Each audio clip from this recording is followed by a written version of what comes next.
Très vite, l'évangile de Marc associe ce que Jésus enseigne en chemin à une escalade que Jésus lui-même entreprend lorsqu'il monte à Jérusalem. Pour réaliser la jonction, il superpose à nouveau l'histoire de Jésus à l'histoire de Moïse. Le texte situe l'événement 6 jours après. Marc 9, 2.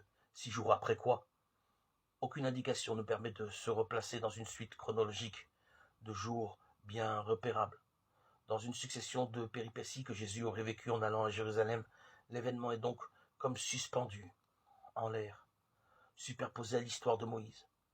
Il devient, en revanche, important pour la dynamique que Jésus lui-même vit lorsqu'il est en chemin. Jésus prend avec lui Pierre, Jacques et Jean. Il les fait monter sur une haute montagne, à part, seul. Marc 9, 2. Tous les éléments de la phrase comptent, en particulier le dernier qui évoque une mise à l'écart. C'est lui qui accroche le chemin de Jésus à l'histoire de Moïse. Quand il gravit la haute montagne, Jésus entre en effet dans la solitude d'une réclusion analogue à celle dans laquelle Moïse pénétra lorsqu'il gravit le mont Sinaï, avec le seul Josué, en laissant derrière lui les anciens, Exode 24, 13, 14. Pour conclure son alliance avec Israël, Dieu avait demandé à Moïse de vivre cette mise à l'écart, en disant que Jésus prend avec lui 3 disciples. Le texte de Marc dessine aussi l'imposition d'une rupture. Et sur la montagne, il est métamorphosé devant eux. Marc 9, 2c.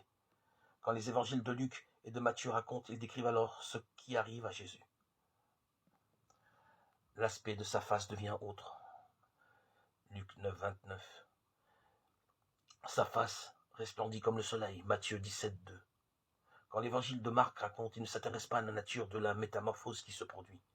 Il préfère enraciner la métamorphose de Jésus dans une expérience que Moïse a faite sur le mont Sinaï.